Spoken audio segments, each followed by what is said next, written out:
Hi, this is Dan Heisman, and we're continuing with our series of YouTube videos to help you play chess better. I thought today we'd pick out kind of a random Capablanca game and go through it. For those of you who don't know, Grandmaster Jose Capablanca was the world champion between 1921 to 1927.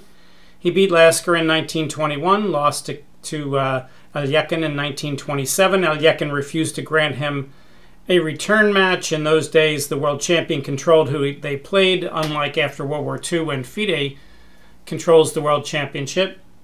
Capablanca is a really good person to study. A lot of my students and a lot of weaker players that I know, they try to play tricky chess because they watch grandmasters play and they say, oh, the whole idea of chess is to be tricky and to be trickier than your opponent, which is completely ridiculous. But one of the problems is that when you look at games in books, those are the exceptional games usually, not the normal games. But Capablanca wasn't as much that way. Capablanca was famous for making chess look easy.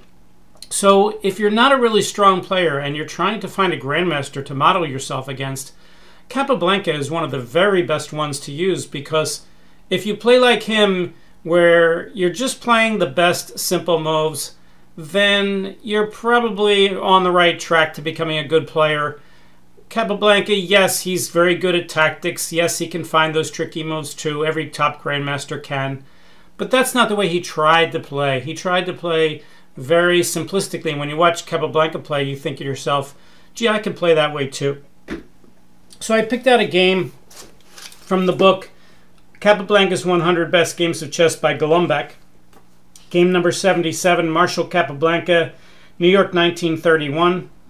And we can also, besides looking at the game and seeing what Capablanca does, we can take a look at the notes of the game to see whether Golombek's on chart. Because when you have these old books, a lot of times the annotator, who didn't have a computer to help him, says things that are not quite right, or he'll say white's better when he's not, or he'll make it sound like the player who won the game was winning the whole way when actually they weren't.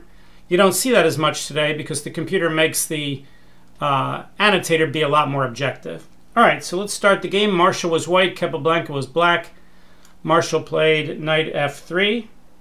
Capablanca plays knight f6. This could be a ready opening, but it much more likely will transpose into some sort of other opening. And indeed here, Marshall plays d4 and says to Capablanca, what line would you like to play? Capablanca plays e6, keeping his options open. And now Marshall plays c4. So Capablanca here has a major choice. He can play a Queen's Indian with b6. He can play a Bogo Indian with bishop b4 check. He can transpose into a Queen's Gambit and maybe even a Slav, depending on what white's next move is, with d5. And he can play a Benoni with c5. So black has all these choices. And he plays what's probably considered the major choice against knight f3, which is to play the Queen's Indian. All right, so it's interesting. Stockfish 10 likes usually the player who's to move, he gives a little bit of extra to. I'm not sure why the latest versions of Stockfish do that. So for instance, if it's white's move, it's going to say that white is better by half a pawn, and as soon as white makes the best move, it's going to say black's only is, almost equal. That's just the way Stockfish 10 likes to do it. And right here, he's playing the modern grandmasters. When I say he, Stockfish is recommending the modern grandmaster move. A3 is the best move. Of course, that move wasn't known then. So Marshall plays the very logical move G3, putting the bishop on the same diagonal that black's going to put his bishop on. And here the Stockfish recommends that black's best move is bishop b4 check with rough equality. Capablanca plays bishop to b7 first. Stockfish says that's not quite as good. I'm not quite sure why, but let's just keep going. Bishop to g2. And now again it recommends bishop b4 check, and that's what Capablanca plays. And here white does not want to play knight c3 and allow something like knight e4 with some pressure. So white simply says, would you like to trade the bishops with bishop to d2? Stockfish is now suggesting bishop e7. Golombek doesn't even mention that. He plays bishop takes check. So now white has a choice. Does he want to take with the queen and reserve the c3 square for the knight? Or does he want to take with the knight and develop the queen later and get the knight out right away? Marshall decides to take with the queen. And Golombek says that's not as good as queen takes d2 as Uwe played in game 79. The knight should be reserved for its better post on c3 in order to reply c5 if black, d5 if black should play c5. And Stockfish agrees. It says that Marshall should have played queen takes d2. Marshall plays knight on 1 takes d2. And Stockfish actually thinks that's a mistake by about 7/10 of a pawn, which is pretty big mistake, but by Grandmaster standards, you know, that wouldn't be so obvious. Marshall wouldn't make a big mistake if he could see that this was clearly inferior. It just looks like it's a choice. It's not the way of the modern computers that you can see that, you know, it's a bigger, quote, mistake than we thought it was. All right, so here the computer says both sides should castle. Castle, castle, and they do. This is what I'm always trying to get my students to do. I say, as soon as you can castle, just castle. If you have another move in mind, it's probably not as good as castles. You can't go too wrong by castling if it's safe. And here both Marshall with white and Capablanca with black do that.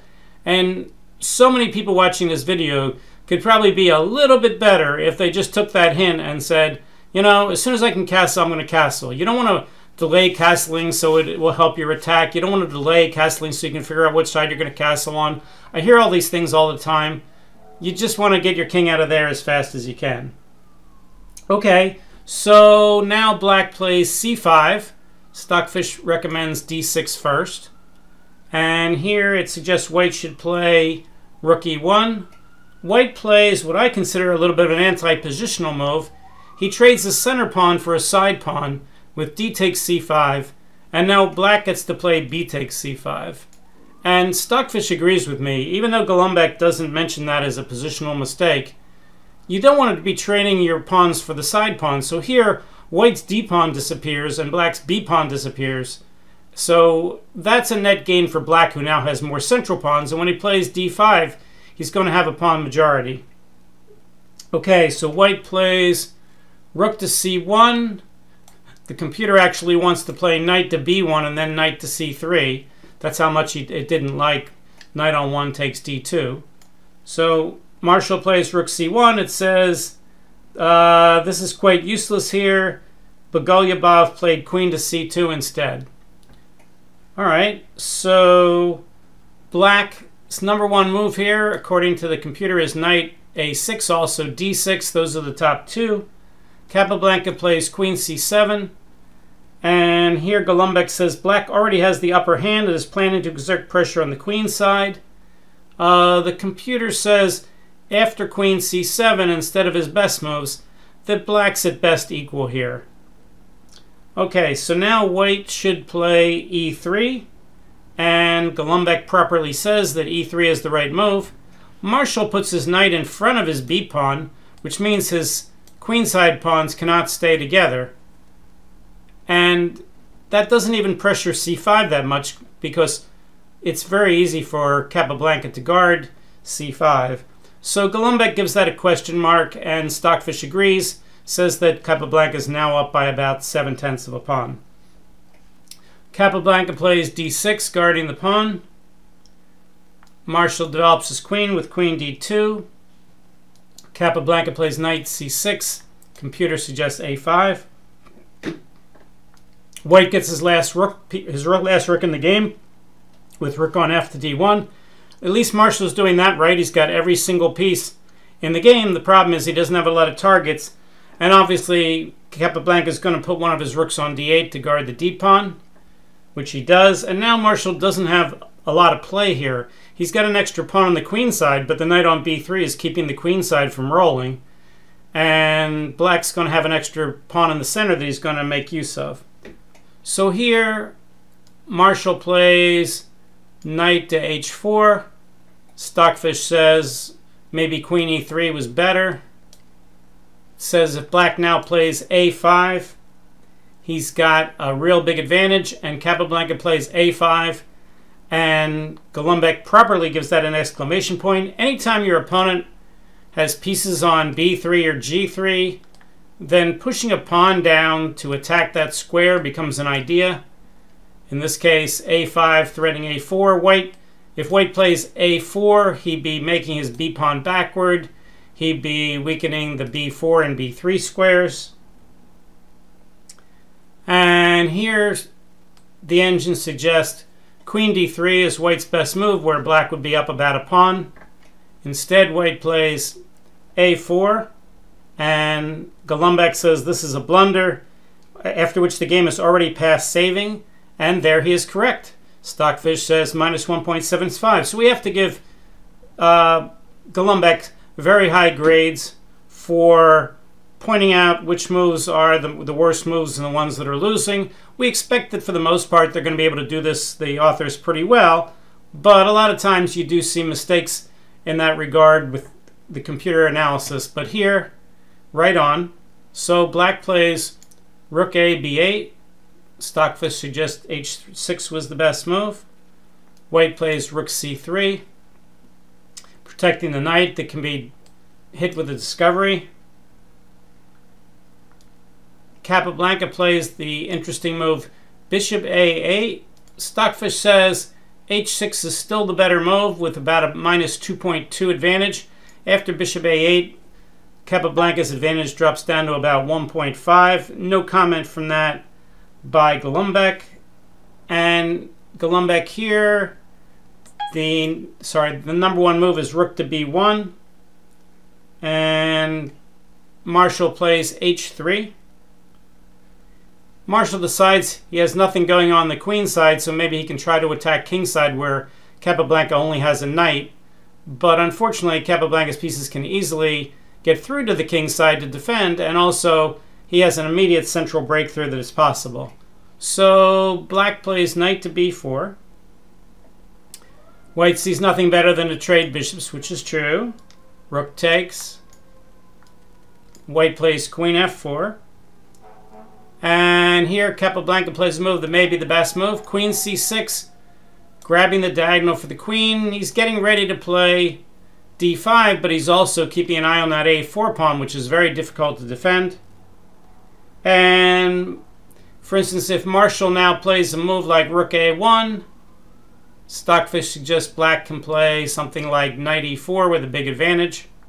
So instead of playing passively like that, Marshall plays rook to f3 and says, go ahead, take your queen off sides on the queen side. Maybe that'll help me get something going on the king side.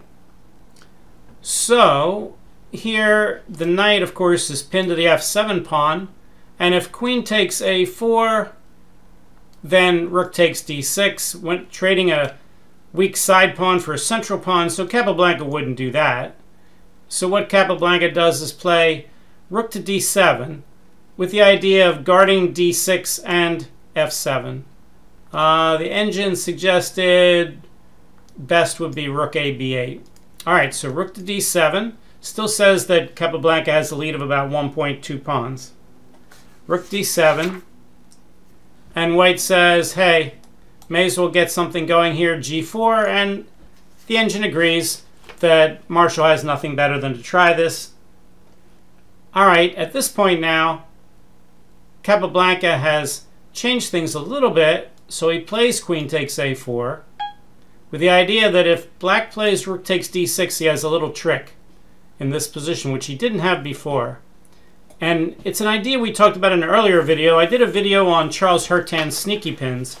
Can you see where if white plays rook takes d6, how black can make use of a sneaky pin?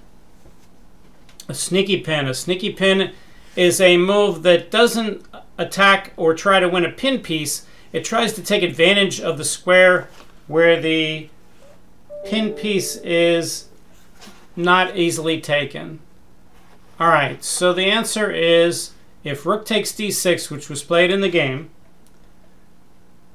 Capablanca can play knight on b to d5. The idea being if the knight's taken, he can trade queens, removing the guard on d6 and then take on d6. Notice he couldn't have done that if the rook was on d8 because it would have been check. What's interesting here is that Stockfish says queen takes a4 is a mistake, that black should just overprotect the d-pawn with rook a d8, and that his trick actually doesn't work. So here we have to take a little minus credit off of Golombek, and maybe to Capablanca himself, because after queen takes a4, rook takes d6, the sneaky pin, knight on b takes d5, is, not terribly, it's not that it's not working, but here white misses a computer kind of move. So let me read what they say in the book, and let's compare it to what Stockfish is saying. So here, knight bd5 is a big mistake. It says black, the engine says black should play rook takes d6, queen takes d6, queen d7, and black's thrown away his advantage. It's back to equality. After knight bd5, which Golombek gives an exclamation point, and obviously Capablanca thought was a great move, Golombek says a neat little combination, winning a pawn by force. The full import of his 20th move is now apparent. Had the rook been on d1, white would be able to play rook takes d8 check. As it is, the queen has to leave the c-pawn to its fate. Well, that's what happened in the game, but Marshall misses a swindle here, and Capablanca missed it too. What Marshall could have played, which makes this game a little more interesting, is rook to a6, sacrificing the queen, taking advantage of the weak back rank. Wow, this is pretty cute. So let's look at all the possibilities here that Stockfish is seeing. Clearly, if knight takes f4, rook takes check, and now the rook has to sacrifice itself so that the knight can get in the way, guarded by the queen. So rook d8 is forced, rook takes d8, knight e8 forced, and now black white could play rook takes f4, but then he'd lose the knight, so he should play knight there first. The queen would check, king comes up, black would guard his knight, and rook could take the knight check. If black tries to save this knight, let's say with king to f8, then white can simply play rook takes f4, and he's got 2 rooks and a knight for the queen, and Stockfish says he's up 12 pawns. Let's go back to the game. After rook a6, double exclamation point. All right, so we've just looked at knight takes f4, rook takes a8 check, winning. What if black plays rook takes a6? Well, here we go again. Queen b8 check. Again, black has to put the rook in the way so he can get the knight in the way. Rook to d8, otherwise it's mate. Queen takes d8 check. Now he has a choice of putting the queen in the way or the knight in the way. But either way, this knight is hanging here at the end. Queen e8, queen takes e8, knight takes e8, c takes d5, thanks for the piece, and white's up 5 pawns. So that's it. Both back ranks. Let's try one more line. After rook a6, suppose black says, okay, I can't take the rook because queen b8, and I can't take the queen because of rook takes a8, but suppose I just move the rook and I double my rooks here. Well, now the problem is that white can just take the knight because there's no rook to be taken on d6. So simply c takes d5, and if queen takes f4, rook takes f4, knight takes d5, rook c4, and again white is like plus 4.5 pawns. So that's pretty neat. By almost random accident, I didn't know this until we got here, we've actually found a position where it's an unknown, improvement that the computer finds over both what Capablanca and Marshall saw and what the author Golombek is writing about. So here, this would have gone down as one of Marshall's great swindles of all time. If Marshall would have seen rook to a6 here, this would have made all the Marshall's best games books, and it certainly wouldn't be here in the Capablanca's best game book. So this move knight on b to d5 that Marshall allowed against Capablanca, which Golombek gives an exclamation point, is actually a losing move. So neither side saw that, and Marshall just plays queen to e5, which is about a 10-pawn mistake according to Stockfish. He could have been up by 5 pawns, and now he's down by 5 pawns. Capablanca plays rook takes, queen takes, Knight e4 hitting the queen again, a little Zwischenzug. Queen e5. Queen takes c4. Now black's up 2 pawns with a monster game. Game about over. White plays rook d3. Black hits the knight, a4. Of course, Capablanca's technique is going to be really good. White counterattacks the knight with f3. Black plays knight knight on e to f6. White plays knight d2. Black plays check. White plays king f2. And now we've got those same kind of back rank issues. So black says, oh, I'll just play h6, making it hard for white to play g5 and also giving my king a square. Now, there's no more of these cheapos like we actually saw could have happened. White plays f4, still trying desperately. You may as well throw the kitchen sink at the black king. I mean, playing passive defense is going to be hopeless here. Black plays c4, hitting the rook. White plays rook d4. And here it says, of course, you wouldn't play queen takes b2 because the rook takes d5 and the queen is hanging and you can't take the rook because you lose the queen. And if you take the queen, he takes the rook. This is a really good comment. I have the combination like this in my book, Back to Basics Tactics. So queen takes b2 is not played. Queen takes b2, if you're not familiar with this tactic, it's well worth studying. It comes up all the time. Rook takes here. Oh, rook takes here. It says queen takes e5, and black's going to be okay. All right, so rook takes knight. Golombek says rook takes knight's the right move. The computer says actually queen takes b2 works because if knight takes c4, queen c3 is okay. And if rook takes d5, which Golombek says would be, you know, the refutation, well, this is a good tactic if you're not queening a pawn. The problem is that white wins a piece, but he loses the game. Queen takes e5, rook takes e5, a3. The knight can't get here to stop him. g5, a2. So it turns out queen takes b2 was not as much of a trap as Golombek said, or as much as what I was intimating. But yes, if there were no a pawn here, if we take that a pawn off the board, then queen takes b2 is a famous tactical mistake. But luckily for black, he can afford to lose a piece here because of his passed pawns. So he could have played queen takes b2. He plays c3. Golombek gives that an exclamation point. It all wins. B takes c3, a3. That pawn's about to score a touchdown. g5, a2. White plays knight b3. Black plays queen takes c3.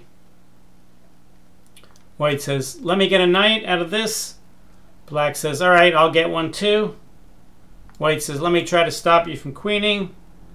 And black says, but Frank, you left your rook where I could just take it.